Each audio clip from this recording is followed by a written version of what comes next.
من الشيطان الرجيم. بسم الله الرحمن الرحيم. الحمد لله رب العالمين، والصلاة والسلام على أشرف الأنبياء والمرسلين، حبيب إله العالمين بالقاسم محمد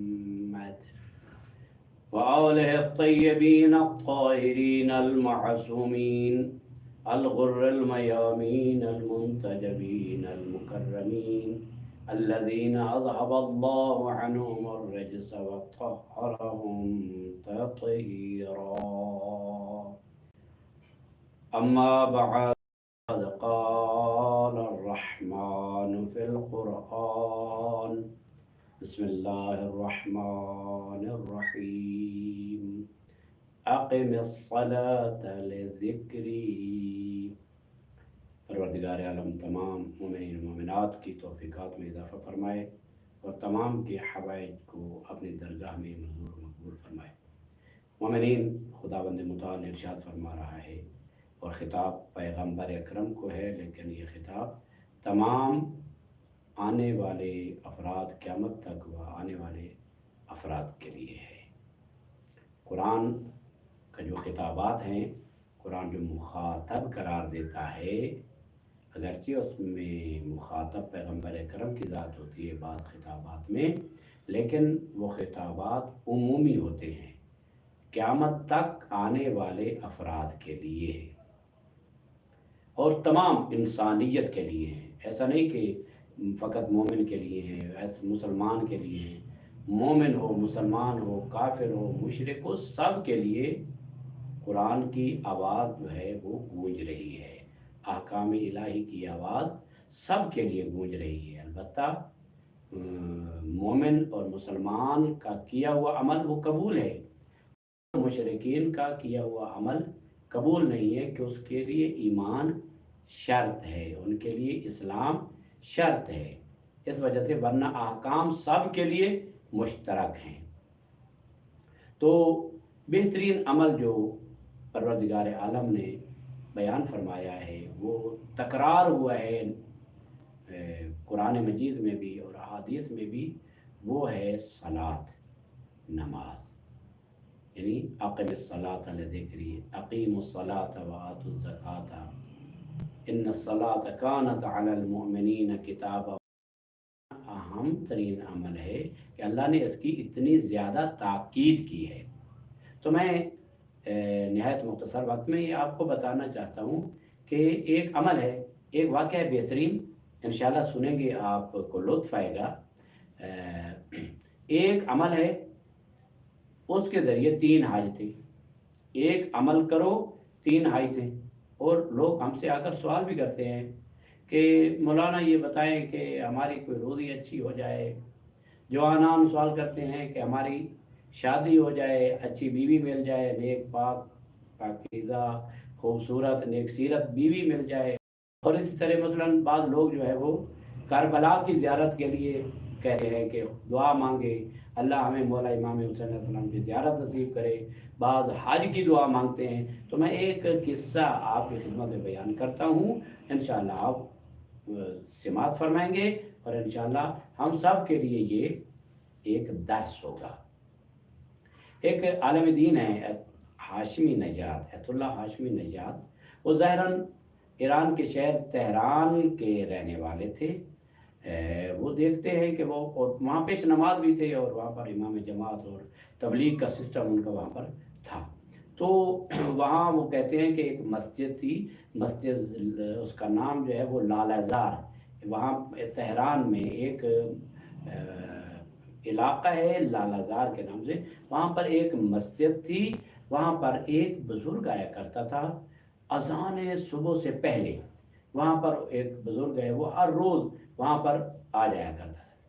تو آغا ہاشمی نژاد وہ فرماتے ہیں کہ میں نے اس آدمی سے، بزرگ سے یہ عرض کی کہ آپ اتنے کامیاب اور اتنی توفیق والے انسان ہیں کہ آپ گویا کہ مجھ سے بھی پہلے اذان صبح سے پہلے آپ یہاں مسجد میں آ جاتے ہیں، اور آپ کو کوئی مشکل پیش نہیں ہوتی، کیونکہ نماز صبح کے لیے اٹھنا بہت مشکل ہوتا ہے، اذان صبح سے پھر پہلے اٹھنا وہ بھی اس سے زیادہ مشکل ہوتا ہے۔ اور ایک مسئلہ بتاتا جاؤں، اگر انسان کو یہ پتہ ہو کہ میں نماز صبح کے لیے اٹھ نہیں پاؤں گا تو بہتر ہے کہ رات کو جلدی سو جائے تاکہ نماز صبح اس کی قضا نہ ہونے پائے، حتیٰ کہ اول وقت بھی اس کا قضا نہ ہونے پائے۔ تو وہ بوڑھا جو شخص ہے، بزرگ شخص ہے، وہ ایت اللہ ہاشمی نژاد کو کہتا ہے کہ جو کچھ بھی میرے پاس ہے، جو میرے وہ یہ ہے کہ میں نماز صبح، ظہر، عصر، مغرب، عشاء، 5 جو واجب نمازیں ہیں ان کو ان کے اول وقت میں ادا کرتا ہوں، تو خداوند متعال نے مجھے یہ چیز عطا کی۔ تو وہ کہتا ہے کہ یہ چیز اول وقت میں نمازوں کو ادا کرنا یہ کس طرح میرے پاس ساتھ پیش آیا؟ تو وہ کہتا ہے کہ میں جوانی میں شہر مقدس مشہد میں وہاں پر ایت اللہ حسن علی نخودکی، ان کی نام حسن علی ان کا نام ہے، نخودکی ان کا وہ ہے، اس کے نام سے مشہور ہے، اور یہ حتیٰ کہ امام خمینی کے بھی استاد شمار ہوتے ہیں، اور علم ریاضت میں، علم عبادت میں، علم عرفان میں وہ بہت عظیم شخصیت تھے۔ یعنی یہ وہ شخصیت تھے کہ جو علم کیمیا جانتے تھے، یعنی جو پتھر یا ان چیزوں سے اور ان چیزوں سے کیا کرتے تھے، وہ ان کو سونا بنا لیتے، دھاتوں کو سونا بنا لیتے تھے، ایسے ان کے پاس خدا نے ان کو عطا کیا ہوا تھا، شیخ حسن علی نخودکی۔ تو میں ان کی خدمت میں حاضر ہوا، تو میں نے ان کی خدمت میں 3 حاجتیں پیش کی، جس طرح کہ آج بھی بزرگ علماء کی خدمت میں لوگ جاتے ہیں اور کہتے ہیں کہ قبلہ ہمارے لیے دعا کیجیے، یہ میری یہ مشکل ہے، میری اولاد نہیں ہے، میری رزق وسیع نہیں ہے، میرے اوپر قرض ہے، میں مریض ہوں، یہ میری فلاں حاجت ہے، میری فلاں حاجت ہے، میرے بیٹے کو اولاد نہیں ہو رہی، میری بیٹی کو اولاد نہیں ہو رہی، میرے گھر میں فرض بیٹھے ہیں، میں نے ان کی ادائیگی کرنی ہے۔ یہ تمام جو مشکلات ہیں آج بھی علماء کو لوگ آ کر کہتے ہیں اور ان سے دعائیں جو ہیں ان کی اپیل کرتے ہیں، اور مومن کو دعا کی اپیل کرنا یہ ویسے بھی اچھا ہے، اور یہ بھی ہے کہ ایک مومن دوسرے مومن کے لیے دعا کرے تو وہ جلدی قبول ہوتی ہے، اس لیے کہ میرا کسی کے لیے دعا کرنا جو ہے وہ جلدی قبول ہو سکتا ہے، اس کا میرے لیے دعا کرنا یہ قبول ہو سکتا ہے۔ بعض اوقات لوگ کہتے ہیں جی التماس دعا، تو ہم بھی اس کے جواب میں کہہ دیتے ہیں جی التماس دعا نہیں۔ جب کوئی کہے التماس دعا یعنی میں دعا کی اپیل کرتا ہوں، تو ایسا نہ کہے، بلکہ کہے خدا آپ کو سلامت رکھے، سلامت رہیں، زندہ رہیں، اللہ تعالیٰ آپ کی حاجات کو پورا کر، یہ ان کو دعا دیں، نہ یہ کہ کوئی کہے التماس دو تو آپ کہتے ہیں میں بھی محتاج دعا ہوں۔ ہاں محتاج دعا میں بھی ہوں، لیکن آپ ان کو دعا دیں، خدا ذوالجلال آپ کی حاجات کو پورا کرے، آپ کی تمنا کو پورا کرے، آپ کی جو خواہشات درست ہیں اللہ تعالیٰ ان کو پورا کرے، میں دعا کروں، اور اس کے بعد کہے آپ بھی میرے لیے دعا کریں، زندہ رہیں، یہ بھی کہہ دے تو کافی ہے۔ تو وہ کہتے ہیں کہ میں گیا ایت اللہ نخودکی کے پاس، تو میں نے کہا میری 3 حاجتیں ہیں، آپ اس کے حل کے لیے کچھ مجھے بتائیں۔ تو انہوں نے فرمایا کون سی 3 آیتیں ہیں؟ تو انہوں نے وہ بزرگ نے وہ نقل کرتا ہے، میں نے کہا کہ میری پہلی حاجت یہ ہے کہ اللہ مجھے جوانی میں حج نصیب کرے، اور یہاں پر حج کے لیے دعا ہے، وہاں پر حج بھی ہے، اور وہاں پر زواری کی دعا بھی ہے، مولا مجھے امام حسین علیہ السلام کی زواری قبول نصیب کرے، حضرت معصوم محکوم امام رضا علیہ السلام کی زواری نصیب کرے۔ یعنی جو حاجت بھی ہے، اللہ تو عاجز نہیں ہے نا، اللہ تو پورا کرنے کے لیے انتظار میں ہے، بندے کی انتظار میں ہے کہ بندہ کب مجھ سے مانگتا ہے۔ خدا خود فرماتا ہے کہ تم مجھ سے مانگو، ادعونی استجب لکم، ادعونی استجب لکم، مجھ سے مانگو میں تمہیں دیتا ہوں، میں تمہاری دعاؤں کو قبول کرتا ہوں۔ اور خدا ایک حدیث قدسی میں عجیب حدیث قدسی کے الفاظ ہیں، عبدی اطعنی اجعل کا مثلی فتقول کن فیکون، اے میرا بندہ میری اطاعت کر، عبدی اطعنی، اے میرا بندہ میری اطاعت کر، جب میری اطاعت کرے گا تو کیا ہوگا؟ اجعل کا مثلی، میں اپنا ایک تجھے نمونہ انسان بنا دوں گا، یعنی ایک ایسا مستجاب الدعوہ بنا دوں گا، لوگ تجھے آ کر کہیں گے تو آپ میرے لیے دعا مانگے اور آپ کی دعا کو میں قبول کروں گا۔ اجعل کا مثلی، میں ایک نمونہ بنا دوں گا، اپنی رحمت کا، اپنی بخشش کا، اپنے احسان کا نمونہ بنا دوں گا۔ فتقول کن فیکن، اس وقت تو کہے گا ہو جا تو پھر ہو جائے گا، ہوگا میرے اذن کے ساتھ، لیکن تیرے اندر میں وہ ولایت پیدا کر دوں گا، وہ اثر پیدا کر دوں گا اطاعت کی وجہ سے، کہ پھر تیری زبان ہوگی کام میں خالق کروں گا۔ یہ کیفیت ہے عبدی اطیعنی، اجعل کا مثلی۔ تو اسی طرح خداوند متعال قرآن میں کتنی جگہ ارشاد فرماتا ہے، امن یجیب المضطر اذا دعاہ ویکشف السوء ادعونی استجب لکم، مجھ سے مانگو میں تمہیں عطا کرتا ہوں، اگر تمہاری دعائیں نہ ہوتی، تمہارا مانگنا نہ ہوتا تو میں تمہاری پرواہ تک نہ کرتا۔ خدا خود قرآن میں فرماتا ہے کہ تم دعا مانگو، میں تمہاری دعاؤں کے بدلے میں استجابت دعا ہوگی، میں تیرے دعاؤں کو۔ اور ایک بات یہ ہے کہ جب انسان عبادت، خدا کہتا ہے فرشتوں کو اس کے منہ پہ دے مارو، اس لیے نماز پڑھنے کے بعد اس کی کوئی حاجت بھی نہیں تھی کہ یہ میرا بندہ ہو کر مجھ سے نہ مانگے، کیسے ہو سکتا ہے؟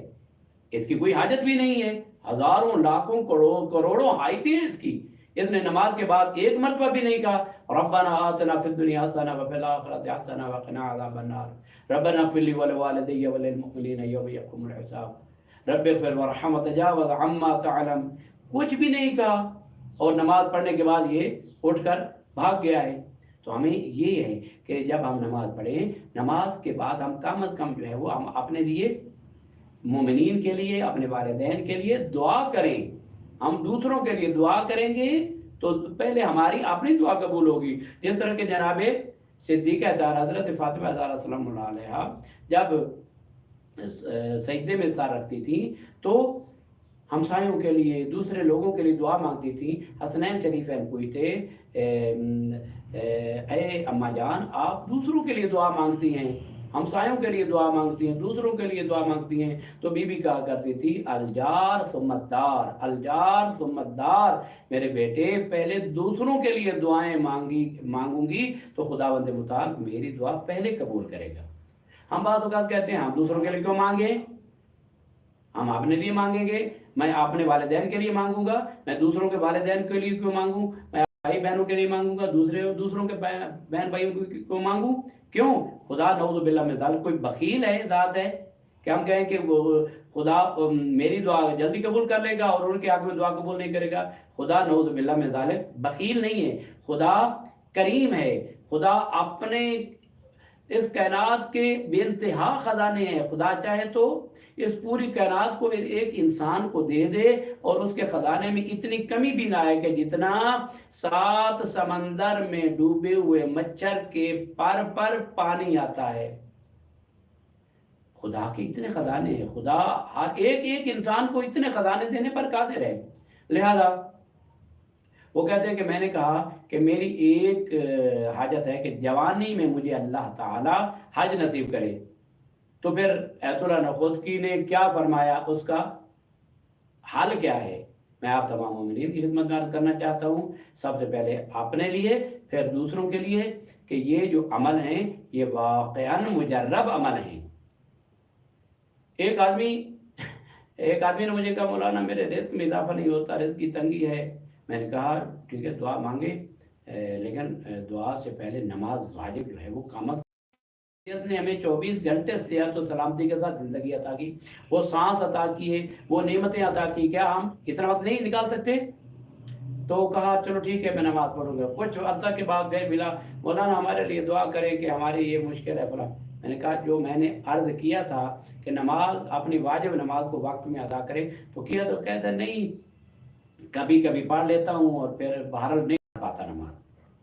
تو میں نے کہا میرے محترم ٹھیک ہے خدا جس کو چاہے دے، لیکن خدا نے اپنی اطاعت میں نعمتوں کو چھپا رکھا ہے، جو آپ اس کی اطاعت کریں گے تو وہ آپ اپنی نعمتیں تمہارے اوپر جو ہے وہ نشاور کرے گا۔ یہ کیفیت ہے۔